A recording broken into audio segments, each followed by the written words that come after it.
Você aí já se viu pensando a treta entre utopistas e realistas, entre se a política e a moral são compatíveis ou não? Se você já viu essa treta, você já quer saber o que o Kant tem a dizer sobre isso? Ele escreveu um apêndice para justamente fazer essa ponte entre teoria e prática e demonstrar que ética e política talvez sejam compatíveis. Se isso te interessa, vem com a gente. Esse aí falando é Rodrigo R. de Carvalho, eu sou Pedro Cortar e vai começar mais um Não Precisa Copiar.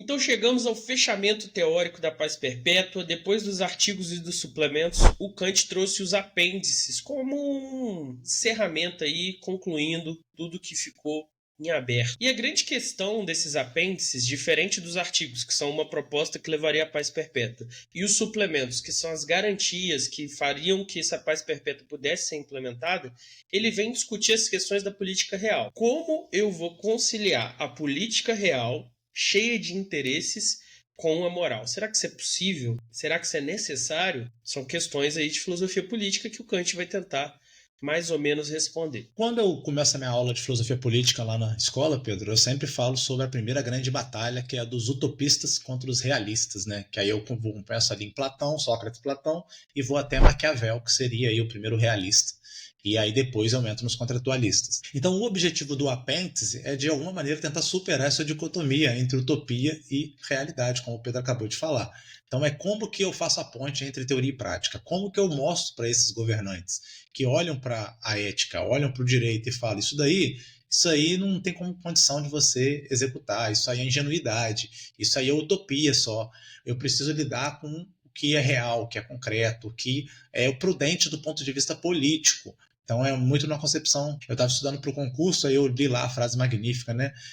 Que se você for justo, você perecerá diante de tantos injustos. Então essa noção, né, de que o político para sobreviver ele não pode levar em conta essa ética kantiana ou essa ética cristã, porque ele está fadado ao fracasso se assim for. Então o objetivo do apêndice é esse, é fazer a ponte de teoria e prática e mostrar que ele não está defendendo uma utopia nesse sentido, né, antigo e medieval. E no texto, para ilustrar essa tensão, ele recorre a uma metáfora. O deus romano Término, guardião inflexível das fronteiras da moral, do certo e errado, e Júpiter, o administrador do poder, voltado para essa prática e essa prudência política. Num primeiro momento, os dois parecem estar em conflito, como disse Maquiavel, mas isso não é verdade. A própria ideia de direito, que é fundamental para a ideia de política, mesmo a política real, concreta, ela é fundamentada no ideal normativo da ética. A moral estabelece leis incondicionais e a política vai ter que seguir elas, porque mesmo que você tenha uma visão bem minimalista, que a única lei incondicional é o respeito à Constituição. Isso é uma lei incondicional. É uma lei moral, no fim do dia. Porque quem estabelece os limites do direito e da política seria a Constituição. Então a ideia de respeitar essa Constituição acima de tudo é um princípio ético. Só que na prática a gente tem esses políticos realistas que têm essas práticas que violam a moral e que ao violar a moral criam problemas políticos. Justamente porque eles deixam os interesses e as conveniências ditarem as regras do jogo e não o ideal regulativo ético. Essa visão do político realista e essas práticas que a gente vai tentar explicar aqui agora, elas são ruins, mesmo sendo úteis, porque elas corroem a própria política. Então, o que é útil a curto prazo, a longo prazo, na verdade, vai ser terrível. Quais são elas, Rodrigo? A primeira dela, né, é a fac et excusa. O que é isso? Age e depois justifica. Isso aqui é clássico, vocês vão entender tranquilamente. O que o governante faz nesse caso? Ele arbitrariamente toma uma decisão, sei lá, invade um território, anexa um território, faz uma batalha comercial, taxa um produto importado de outra nação e depois ele vem tentando justificar a ação dele. Então, é um tipo de estratégia, um tipo de lógica de dominação, né? É muito usado entre os países e antigamente era mais usado ainda, obviamente, mas até se vocês veem qualquer coisa similar com o que está acontecendo hoje, é isso aí mesmo. A ideia é que uma vez consumado o ato, fica muito mais fácil você depois justificá-lo, mostrar os motivos, as razões, os porquês, né, Pedro? Exatamente. A segunda máxima é se feciste, nega. Se fizeste, nega. E é simples, é você se recusar terminantemente a admitir um ato que não seja bom para sua imagem, para o seu interesse. Mas você fez. Mesmo que tenha evidências claras de que foi você que fez, você nega, atribui uma conspiração ou a rebeldes, alguma coisa que outra pessoa fez, bota na conta de outra pessoa. No limite, se você não conseguir colocar num bode expiatório, você diz que circunstâncias além da sua capacidade obrigaram isso aí a acontecer. Isso aí me lembrou o filme O Aprendiz aí, né? Que o Trump aprendeu, foi ensinado essa parada de nunca dizer que você foi derrotado. Sempre afirmar, mesmo quando você foi, assim, explicitamente derrotado, você afirma que você ganhou, você criou a narrativa que você ganhou, que de alguma maneira o seu público vai apoiar essa narrativa e vai construir essa narrativa para você. Trump está fazendo o contrário do Kant, então. Vem aí a guerra perpétua. A terceira é divide et impera. Dividir e governar. Isso é um clássico, né, do Império Romano. Se você já viu qualquer filme de Império Romano, aquele Britânia maravilhoso, né, Pedro? Já viu essa série? Essa série é magnífica. E a vibe dos romanos é o quê? A gente precisa chegar lá no lugar, dividir as tribos, jogar uma tribo contra a outra. A gente compra uma tribo, fala que ela que vai governar o território, ela faz guerra contra outra tribo, a gente ajuda, o caos se impera e depois todos estão fracos, o Império Romano chega e ocupa. Então é essa noção de que você precisa dividir os seus oponentes, pode ser internamente, pode ser também, obviamente, em estados nacionais, e individualmente você lidar com eles. Então, isso aí também é outra parada, né? O grande problema de hoje é justamente a formação dos blocos, como o BRICS, né? Que ele quer justamente lidar individualmente com esses países e não em bloco. O Mercosul, enfim. Então, o nosso querido Trump está ajudando bastante nesse vídeo de hoje. Mas apesar disso ser muito eficaz para consolidar o poder, para a conquista do poder, para manter o poder, isso detona completamente, né, a solidez do direito e a capacidade da diplomacia de agir e de construir laços e estabilidade, né, harmonia entre os países. Então, isso daí é um elemento que afasta, né, dessa ideal regulativa da paz perpétua. E é aí que Kant lança a diferença entre o moralista político e o político moral. O político moral, ele pega esse ideal regulativo ético e realmente usa isso como um norte, como um horizonte para suas práticas. Então vamos reformular prudentemente as instituições, vamos atuar de maneira que a política possa coexistir com esses princípios e vamos orientar tudo isso por esse direito e essa ética. Já o moralista político é o contrário. Ele vai adaptar a moral aos seus interesses políticos. Eu preciso justificar meus interesses. Não importa o que eu acho certo, o que eu acho errado. Quando for eu fazendo, vai estar certo. Quando for o outro fazendo, eu vou achar errado. A primeira postura, ela é orientada para essa paz perpétua. A segunda, não. A lição central, então, do apêndice é esse ordenamento, essa correlação entre moral e política. Então, a moral ela precisa antecipar a política, anteceder a política, concatenar com a política, se o objetivo central vai ser a paz perpétua. Então, aquela famosa frase, né, do imperativo categórico do Kant, age de tal modo que a máxima de tua ação possa valer de lei universal. Isso daí é o princípio, digamos assim, ético universal que tem que motivar e tem que ser respeitado em cada ação política, em cada ação diplomática que você vai constituir. Então, astúcia, oportunismo, essa capacidade de manipulação, essa capacidade de exercer pressão, nada disso vai construir a paz perpétua, isso só vai construir desconfiança e o ruir, né, da diplomacia e do direito. Pedro Cortá, então fala latim aí pra galera e fala o que tá nesse roteiro doido que você escreveu. Eu queria... Cadê minha varinha de Harry Potter que eu tinha aqui? Quase um feitiço do Harry Potter isso aqui, ó.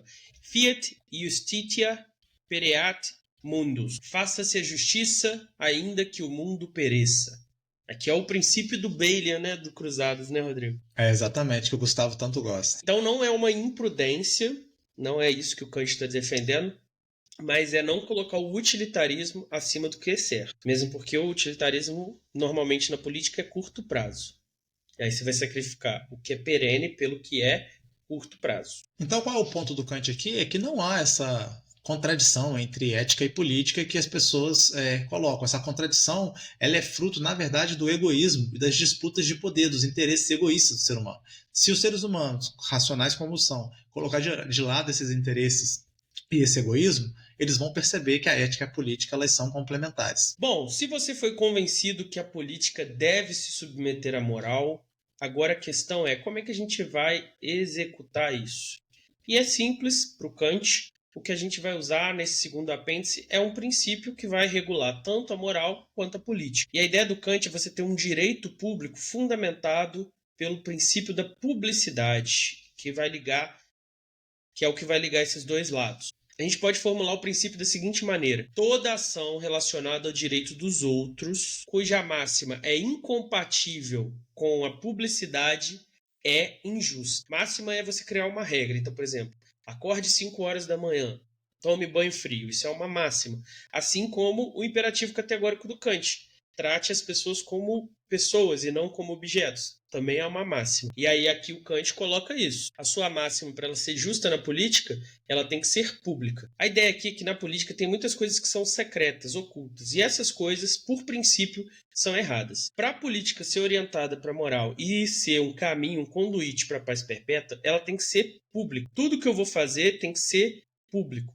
Então, os gastos do governo têm que ser públicos. As emendas dos deputados têm que ser públicas. O meu salário tem que ser público. Você tem que poder saber qualquer coisa. Esse movimento que a gente está vendo aí de emendas secretas e salários protegidos em segredos de justiça, gastos do governo em segredos de justiça, eles são prejudiciais para a saúde da nossa política. O critério mínimo não é se é de esquerda e se é de direita, se é avanço trabalhador ou não. É se é público. Tudo que é público é por princípio justo, porque o que é secreto, o que é oculto, não permite que as coisas se desenvolvam com transparência, com honestidade. Então eu venho e falo para vocês, como deputado, que a minha emenda vai ajudar o povo e, na verdade, eu estou colocando ali com alguns parceiros para eu poder ganhar um dinheiro por fora. Aí não dá. Por isso que tem que ser tudo bem publicizado. E aí, na melhor forma kantiana, esse é um critério que não depende da empiria. Você não precisa ir lá ver se funciona ou não. Por princípio, você já consegue aceitar realmente. Se vai ter um político que tem uma verba, ele tem que publicizar essa verba. Como ele vai usar, por quê. Então veio uma deputada aqui, Rodrigo, e deu uma van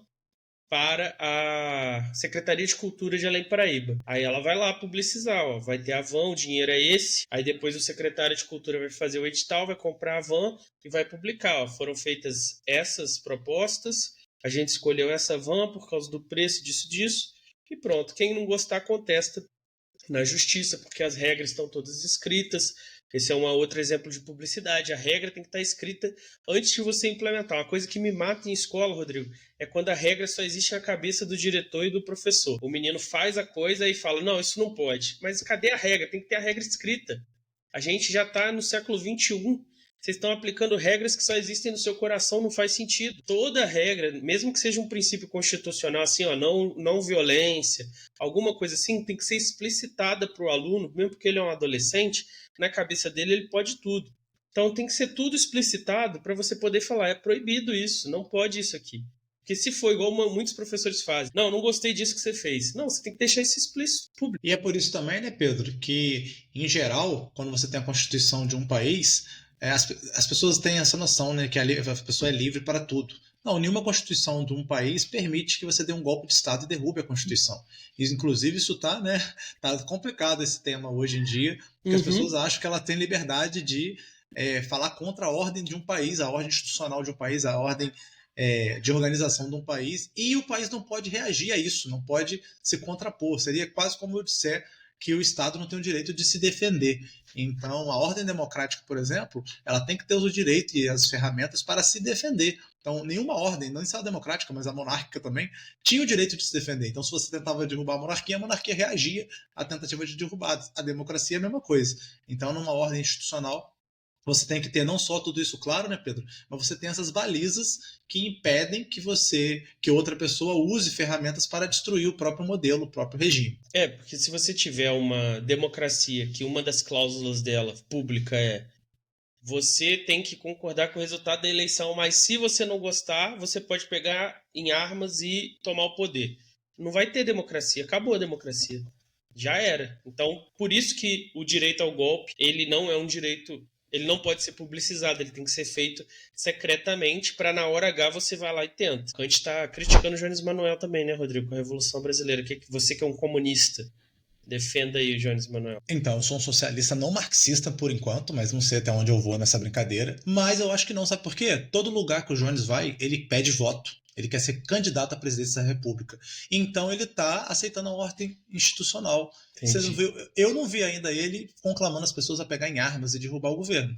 Parece que ele quer conquistar o poder, né, pela via democrática. Então, isso é papinho de comunista disfarçado. Porque entendi. Eles ele estão faz causando. luta. Ele faz luta. Só porque ele faz luta, ele quer ser violento. É isso. Ele nada disso. Você tá aí falando que você não é comunista, é mentira, ouvinte. Ele é sim. E eles estão só agitando, entendeu? Quando o caldeirão estiver fervendo, aí ele vai pegar em armas. Confia aí. Cuidado. Engraçado, achava que você gostava do Getúlio. Aparentemente, Getúlio é um grande defensor da Constituição, né? Eu adoro. Eu adoro Getúlio Vargas. E eu tô contra o Kant aqui também. Não, quer dizer, o raciocínio do Kant faz sentido. Faz todo sentido. A Constituição não pode permitir esse tipo de coisa publicamente. A pergunta que eu falaria para o Kant é: e quando a Constituição protege os poderosos que querem justamente os valores egoístas, se apropriar do Estado e da riqueza? E aí, o que a gente faz? O Kant discorda de você. A Constituição tem que ser pública. Então, o direito a se rebelar violentamente não pode. Tem que ser Jones Manuel que está fazendo agora. Pedir votos, candidatar e reformular a Constituição pelos meios constitucionais. Só que olha que interessante que ele coloca depois, Rodrigo. Ok, Jones, vamos supor que aconteça a revolução. Ao pegar em armas e liderar a revolução, Jones Manuel, seguido do Humberto, seguido do Ian, todos lá com seus fuzis, tomaram o poder. Chegaram em Brasília e tomaram o poder. Aí o que acontece? Quem está no poder nesse cenário aí, Luiz? Quem está no poder contra o Jones Manuel nesse cenário aí? O Lula ainda, Rodrigo? Outra pessoa? Com certeza, a direita, o Lula, todo mundo. Aí a direita está no poder, ganhou a próxima eleição, está no finalzinho do mandato, e aí o Jones começa a revolução. Quando o Jones ganha a revolução, a nova ordem instituída é o comunismo jonesista, certo? Então, sim, os bolsonaristas que foram tirados do poder, eles não podem fazer uma contra-revolução, segundo Kant. Olha que doideira. Sim, só que o Kant teria negado a primeira revolução também. Teria, mas veja só, ao tentar a revolução, o governante que está sendo ameaçado pelo Jones, ele tem o direito público de oprimir o Jones e suprimir a revolução. Tá certíssimo. Mas depois que o Jones ganhou, esse cara que estava no poder e fugiu, sei lá, para os Estados Unidos e está lá articulando com os Estados Unidos para retomar o poder. Ele já não tem, na visão do Kant, direito de fazer isso, porque a nova ordem instituída é a ordem do Jones. Então tem essa questão. O ditador tem direito, sim, de oprimir as pessoas se está tudo dentro da ordem constitucional ali pública, mas uma vez que a revolução acontece, não tem contra-revolução. Mas eu acho também que essa opressão é sim, uma questão igual, tem lá na nossa Constituição sobre o traidor da pátria. Uma tortura no porão de uma delegacia, eu acho que não é o que o Kant está falando aqui por questões de publicidade. Agora, se você trair a pátria, tem pena de morte. Aí eu acho que ele aprova, sim, né? Sim, ele é um legalista, né? No final do dia, ele é um legalista. Mas, assim, isso é a minha juízo de fato. Ele é um legalista. Juízo de valor. Eu acho que ele acaba sendo muito resignado. Então, enquanto a escravidão foi lei, ninguém poderia se rebelar contra a escravidão, a não ser lutando legalmente pelo direito. Eu acho que esse que é o problema, meu problema com Kant, entendeu? Há momentos onde a gente não tem como entrar e mudar o modelo por dentro. A gente tem que pressionar por fora. E pressionar por fora é revolução, é luta contra a escravidão. Então, da mesma forma que a gente comentou aqui que a publicidade é muito importante para que as pessoas possam seguir leis claras e possa fiscalizar se as leis estão sendo implementadas, isso também vai acontecer com os acordos internacionais, então com a relação entre estados nacionais. Então, se os acordos não são públicos, se os critérios não são debatidos e decididos diplomaticamente, você também vai ter um problema para a construção dessa paz perpétua. Então, se vocês tiverem qualquer dúvida quanto a isso, é só ler aí, ouvir o Mundo em Meia Hora, né, o podcast aí de política internacional, que você vai ver como que a gente está, né, países invadindo uns aos outros, países atacando uns aos outros sem aviso prévio, sem diplomacia, sem nada, e a instabilidade que isso está deixando o mundo inteiro, justamente porque não está respeitando os princípios básicos de negociação, de não intervenção em assuntos domésticos, de não intervenção, né, de resolução pacífica dos conflitos, né, tudo isso que gera a nossa diplomacia, por exemplo, os últimos, 10 anos está sendo uma grande prova de que nenhum deles está sendo seguido. E aí, tanto esses ataques preventivos, quanto se dispor a anexar um Estado menor, eles não resistem a esse princípio da publicidade, são injustos por princípio. E se a gente excluir esse tipo de ato da nossa geopolítica, a gente vai ter um caminho para a paz. E a gente acabou de ver isso, como o Rodrigo falou. A situação aí do Irã com Israel e a situação da Ucrânia com a Rússia é exatamente esses dois pontos aqui. Ataque preventivo gera instabilidade, gera conflitos, gera mortes e gera mais guerra. E você anexar um território que pertence ao Estado, só porque ele é menor, gera o mesmo problema. Então a gente está vendo isso ao vivo, que isso causa mais guerra. Então, vocês entenderam, tudo é aquilo que tem que ser feito às escondidas, nos bastidores, com agentes secretos, é o que vai contribuir para a instabilidade e destruir a perspectiva de uma paz perpétua. Então, se a gente quisesse fazer a reformulação do princípio ético do Kant para essas políticas internacionais, ficaria mais ou menos assim, abre aspas para o Kant. Então, todas as máximas que necessitam de publicidade para alcançar o seu fim concordam com o direito e a política unidos. Então, se você conseguir dar essa publicidade, você vai ver que essas que podem ser públicas são aquelas onde direito e política se amalgamam, se juntam, se unificam. Então, se a transparência é condição primeira para uma máxima, essa máxima provavelmente é justa. Isso a gente viu acompanhar toda a discussão desde lá do começo. O armistício não pode prever para futuras guerras, não pode deixar reservas para futuras guerras. Ele tem que ser na intenção da paz e claro sobre isso. E nos exemplos que a gente deu aqui, é como se a publicidade e a transparência fossem a pedra de toque para saber se uma medida é justa ou não. Você vai esfregar ali e vai jogar uma substância e vai ver se é ouro ou se não. Então chegamos ao fim dessa magnífica exposição aí da mais completa discussão sobre a paz perpétua de Pedro Cortá. E a grande questão que fica aqui é a seguinte: vocês acham que isso é muito utópico? Vocês acham que é importante a construção de certas utopias como ideal regulativo para guiar a nossa ação, mesmo que esse ideal talvez seja muito distante ou inalcançável na nossa vida agora, que demore 100, 200, 300 anos? A pergunta aí para o Pedro: será que se Platão não tivesse construído a ideia de uma educação pública e universal, onde homens e mulheres estudariam juntos, será que hoje nós teríamos uma educação pública? Na época foi uma utopia, demorou centenas e centenas de anos, milênios, né, na verdade, demorou milênios para ser construído, mas está aí hoje funcionando. Será que a gente não está aqui colocando a semente que se desenvolverá daqui a 1 milênio? Concordo com essa ideia. Eu acho que se a gente não fizer esse trabalho de pensar como as coisas deveriam ser, aí a gente vai rastejar no que há de mais raso da política, da guerra, da miséria, porque tudo é justificável.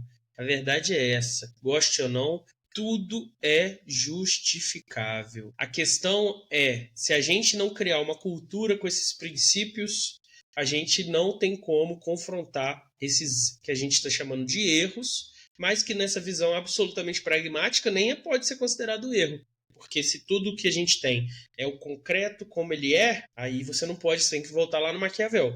Então a gente tem a separação entre moral e política. E eu acho que a principal mensagem desse texto do Kant é essa reversão da ideia de paz. Que lá na época dele a paz era um intervalo, certo? Um recreio. Depois vai ter mais aulas. E aí ele subverteu isso. A paz é uma constante, a paz é possível como algo que perdura. E eu acho que isso é um princípio ótimo para a gente carregar para a vida.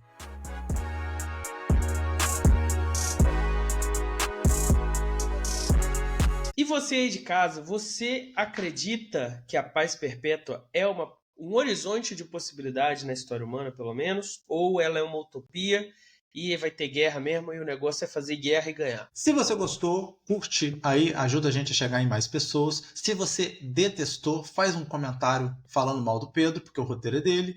E compartilha isso daí para quem você acha que vai se amarrar. Essa galera do direito vai gostar aí desse episódio. A galera da filosofia vai gostar desse episódio. A galera das relações internacionais, da política vai gostar desse episódio. Não é possível que você não conhece alguém que vai gostar desse episódio. Então envia para alguém.